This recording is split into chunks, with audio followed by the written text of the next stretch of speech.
Hello everyone, in this class we are going to discuss question number 39 of set A belongs to the year 2023. So in this question, this is the question for two parts, like it has the two parts that we have to solve based on this question. So in this question it says that what is the value of covariance of this term? So now like this question is very easy. If you know the concept of correlation, then it will become very easy to solve for you. Okay, and for that I'm just telling you that from the book Gupta and Kapoor you need the information of chapter number 6 and chapter number 10. So if you have the information of both of these chapter, this question will be very easy for you.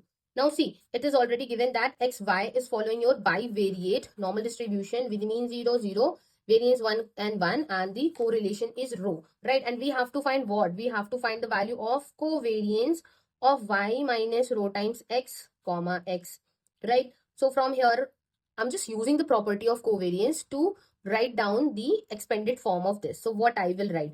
Covariance of this, taking this y with this x. So I have now y comma x. Okay, now again we have a sign of minus here. So from here we have to take minus times covariance. I'm taking plus.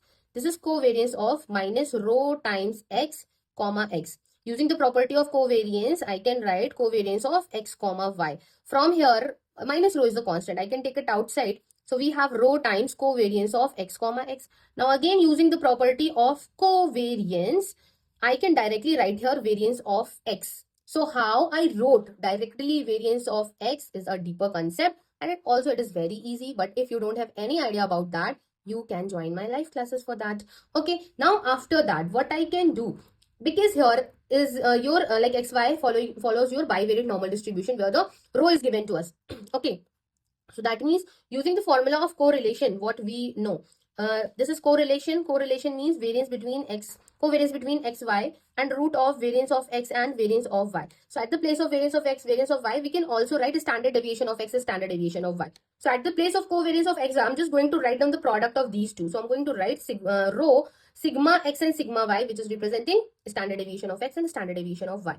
Then rho times variance of x means sigma x square, right? Now from here, the value of standard deviation of xy will be 1 and 1 because variance is 1, so standard deviation will be 1. So I'm getting rho. Variance is 1, so I'm getting rho. Cancelling out this and this, what I am getting? I'm getting 0. So that means option number A is the correct option because in the option number A, they have given 0. So I hope you get this concept, and if you want more detail, please join my live classes. And thank you for watching this video. Have a nice day.